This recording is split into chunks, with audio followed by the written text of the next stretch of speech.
Il y avait un riche marchand qui avait 4 femmes.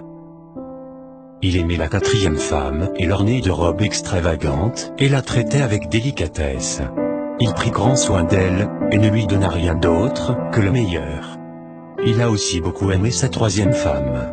Il était fier d'elle et a toujours voulu la montrer à ses amis. Cependant, le commerçant a toujours eu très peur qu'elle s'enfuie un jour avec d'autres hommes. Le marchand a aussi aimé sa 2e femme.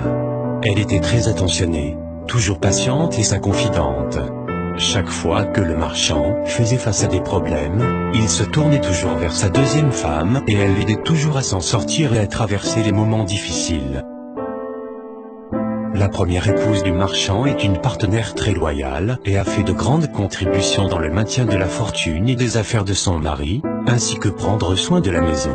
Cependant, le marchand n'aimait pas la première femme, et bien qu'elle l'aimait profondément, il ne la remarquait guère.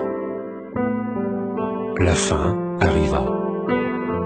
Un jour, le marchand est tombé malade. Peu de temps après, il savait qu'il allait bientôt mourir.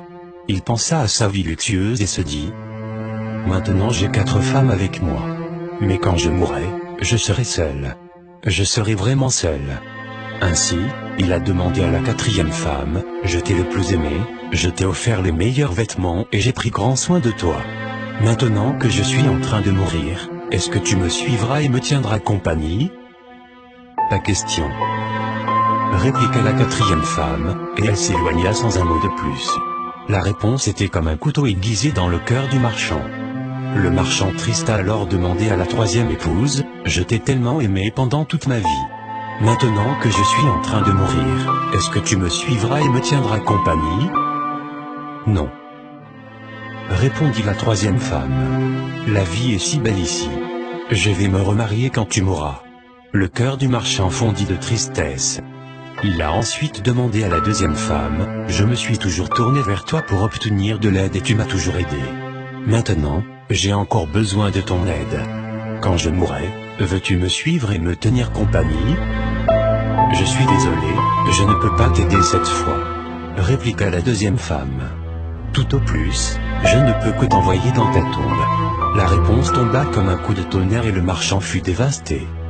Puis une voix criait: je pars avec toi. Je te suivrai peu importe où tu iras. Le marchand leva les yeux, et il y avait sa première femme. Elle était si maigre, presque comme si elle souffrait de malnutrition. Très affligé, le marchand dit: j'aurais dû prendre bien soin de toi, pendant que j'avais la possibilité.